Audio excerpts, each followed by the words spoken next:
नमस्कार साथियों।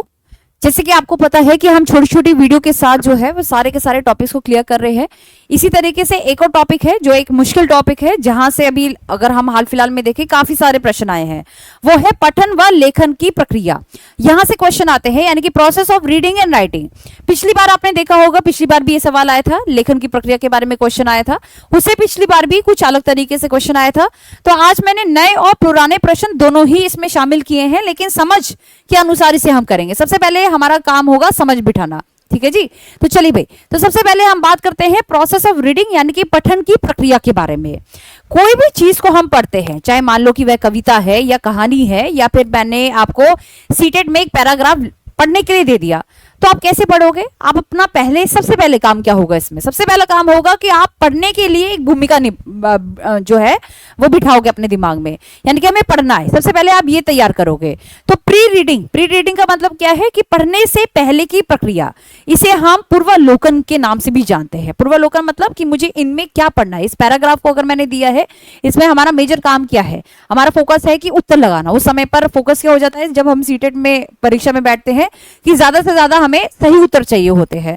तो आपने पढ़ने की भूमिका बिठा ली अपने दिमाग में कि पढ़ना कैसे है, तो इसे पढ़ने से पहले की भूमिका कहेंगे, या फिर पढ़ने से पहले की प्रक्रिया कहेंगे, ठीक है जी। तो ये क्या हो गया? पूर्वालोकन होगा। फिर उसके बाद आपका काम क्या होगा कि मेन पॉइंट्स को आप हाईलाइट कर लेते हो कि यहाँ पर अच्छा इस पैराग्राफ में ये बात कर रखी है, दूसरे में ये बात कर रखी है, और इस तरीके से ऐसा क्वेश्चन पूछा गया है। तो आप क्या करोगे? यहाँ पर व्याख्या बना लोगे। आप क्या करोगे कि आप मेन पॉइंट्स बना लोगे, और इसी तरीके से फिर आप पूरे पैराग्राफ को आप टुकड़ों में बांट दोगे। जैसे मान लो कि 8 लाइनों का पैराग्राफ है या कुछ ऐसा है, तो 4-4 लाइनों में से बांट दिया, यानी कि हमने डिवाइड कर दिया 2 पार्ट्स में। फिर उसके बाद एक अच्छी सी पूरी समझ बना ली कि ये चाहता क्या है भाई। ये पॉपुलेशन के ऊपर है, पॉल्यूशन के ऊपर है, किसके ऊपर दे रखा है, ठीक है।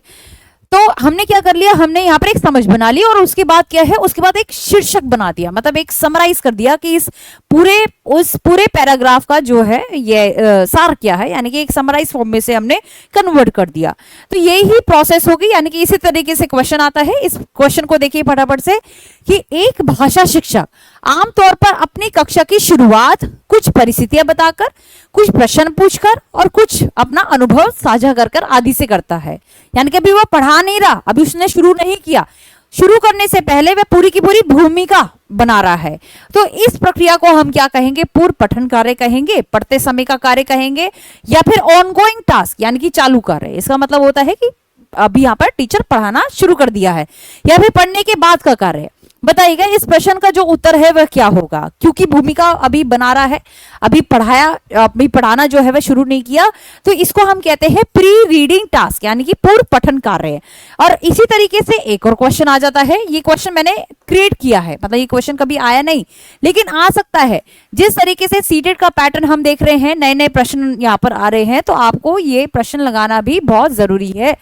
तो ऐसा ही कुछ सवाल जो है, मिलता जुलता सवाल यहाँ पर देखिएगा। अभी हमने क्या पढ़ा है उसके अनुसार इस प्रश्न का उत्तर लगाओ।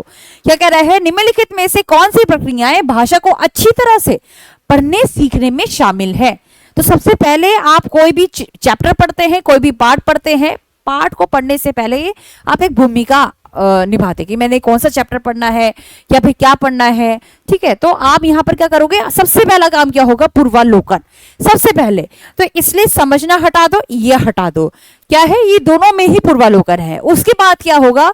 मेन पॉइंट्स को हम यहाँ पर हाईलाइट करते हैं कि इस चैप्टर में ये दे रखा है, जैसे कहते हैं ना इस क्वेश्चन में ये इंपॉर्टेंट है, ये इंपॉर्टेंट है। तो हम मुख्य बिंदु पर जाएंगे, फिर हम पार्ट को विभाजित करेंगे, फिर समझेंगे, फिर एक सारांश जो है वह तैयार करेंगे। सही उत्तर क्या होगा? पहला। ठीक, क्लियर है बात। अब बात करते हैं लेखन की प्रक्रिया के बारे में। अच्छा, यहां पर एक उदाहरण देकर हम इसे समझते हैं, ऐसे समझ नहीं आएगा। मान लो मैं आपसे कहूं कि भारत की आबादी पर एक निबंध लिखिए, भारत की आबादी पर अपने विचार जो है प्रस्तुत कीजिए। भारत की आबादी, मान लो मैंने आपको ये जो है एक निबंध लिखने के लिए कहा, ठीक है। तो लिखने से पहले आप क्या करोगे? ऐसे लिखने बैठ जाओगे? ऐसे लिखने बैठ जाओगे, आता होगा तभी तो लिखोगे। तो आने के लिए हम क्या करेंगे, पहले हम उसका पूर्व लेखन तैयार करेंगे। पूर्व लेखन का मतलब ये होता है कि डेटा को इकट्ठा करना, मानस मंथन करना कि लिखना क्या है इसके अंदर। तो सबसे पहली जो प्रक्रिया होगी वो कौन सी प्रक्रिया होगी, तो ध्यान रखिएगा, मानस मंथन। मानस मंथन इसे हम कहते हैं, ठीक है जी। मानस मंथन मतलब ब्रेन स्टॉर्मिंग, इसे हम इंग्लिश में कहते हैं, ब्रेन स्टॉर्मिंग। फिर उसके बाद आप क्या करोगे, ध्यान रखिएगा, नेक्स्ट क्या होगा। अब हमने एक विचार बना लिया कि हमें इस तरीके से लिखना है। अब मेन मेन पॉइंट्स कौन से होंगे जिसके ऊपर मुझे बात करनी है इसमें, मतलब मैं लिख रही हूं मेन पॉइंट्स पर, मैं कौन से मेन पॉइंट्स पर बात करूंगी, तो इसे हम कहते हैं रूपरेखा तैयार करना, ठीक है। मेन पॉइंट्स पर हम यहां पर बात करते हैं, ध्यान रखिएगा, या तो मेन पॉइंट्स कह लो या फिर रूपरेखा तैयार करना कह लो। इसे हम अंग्रेजी में आउटलाइन भी कहते हैं, क्या कहते हैं, आउटलाइनिंग, ठीक, क्लियर है बात। फिर तीसरे नंबर पे क्या आएगा, फिर तीसरे नंबर पे आता है मसौदा यानी कि प्रारूपण, इसे हम कहते हैं ड्राफ्टिंग।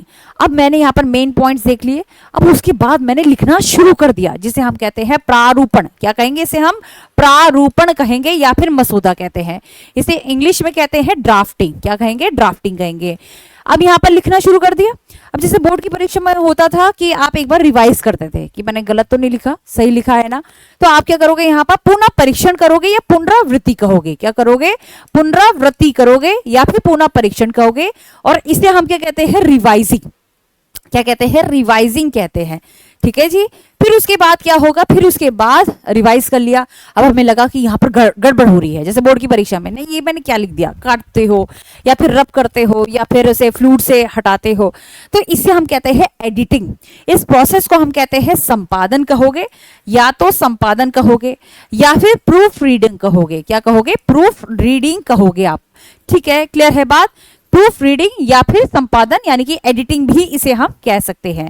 और अंत में क्या है, सारी चीजें छेड़छाड़ करने के बाद उसके बाद आप क्या करते हो, पेपर को सबमिट करते हो, टीचर के ऊपर फेंक देते हो, बस हो गया मेरा काम, ठीक, क्लियर है। तो अंतिम जो हमारा प्रोसेस है या प्रक्रिया है, उसका अंतिम पार्ट क्या होगा, अंतिम प्रारूप लिखना, इसे कहते हैं पब्लिशिंग दी रिपोर्ट। क्या कहेंगे, अंतिम प्रारूपण, अंतिम प्रारूपण भी इसे हम कहते हैं, प्रारूपण। आई बात समझ में, इसको बहुत अच्छे से नोट करिएगा, बहुत ही इंपॉर्टेंट है, पब्लिशिंग द रिपोर्ट, क्लियर है। तो ध्यान रखिएगा, सारे के सारी जो प्रक्रिया है बहुत इंपॉर्टेंट है, मतलब पूरे स्टेप्स आपको अपने दिमाग में बसे होने चाहिए, आपके दिमाग में। तो इसी तरीके से यहाँ पर पूछा जाता है कि सबसे पहले हम क्या करते हैं, पूर्वालेखन। पूर्वालेखन के अंदर ही क्या आता है, मानस मंथन आता है। फिर दूसरे नंबर पे आती है रूपरेखा। फिर तीसरे नंबर पे क्या आएगा, मसौदा या फिर प्रारूपण तैयार करना। फिर चौथे नंबर पे पुनः परीक्षण कहोगे। फिर पांचवें नंबर पर संपादन या फिर प्रूफ रीडिंग कहोगे। फिर अंत में छठे नंबर पर क्या होगा, पब्लिशिंग दी रिपोर्ट होगा। अब यहीं से इस तरीके से क्वेश्चन आता है। आइए एक नया प्रश्न जो है वह आपके सामने इंतजार कर रहा है आपका। क्या कह रहा है, निम्नलिखित में से कौन सी प्रक्रियाएं भाषा को अच्छी तरह से लिखने सीखने में शामिल है। तो सबसे पहले हम क्या करते हैं, सबसे पहले पूर्वालेखन होगा, यानी कि लिखना क्या है, मुझे किसके ऊपर बात करनी है, पूरा का पूरा आप डेटा को इकट्ठा करोगे, 2-4 वीडियोस देख लोगे, पूर्वालेखन इसे हम कहते हैं।